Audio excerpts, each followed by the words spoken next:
কষ্টের সময় নিজেকে শান্ত রাখার 6টি কৌশল। নাম্বার 1, আত্মবিশ্বাস জাগিয়ে তোলা। নিজেকে বলুন, আমি পারবো, আমি শক্তিশালী। নিজের উপর বিশ্বাস রাখুন, আপনি এই সময়ও পার করতে পারবেন। নাম্বার 2, মনের শক্তি বাড়ানো। চিন্তা ভাবনাকে ইতিবাচক রাখুন, এটা সাময়িক, আমি এই সমস্যার সমাধান বের করব, এই মনোভাব পোষণ করুন। নাম্বার 3, ধৈর্য ধারণ করা। শান্ত থাকুন, ধীরে ধীরে সমাধান আসবে, সময় নিয়ে পরিস্থিতি মোকাবেলা করুন। নাম্বার 4, নিজেকে ব্যস্ত রাখা।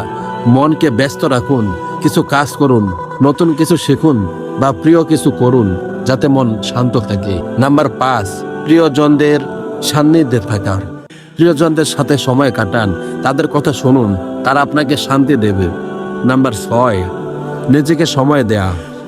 নিজের জন্য কিছু সময় রাখুন, একা কিছু শান্ত কাজ করুন যা আপনার মনকে প্রশান্ত করবে।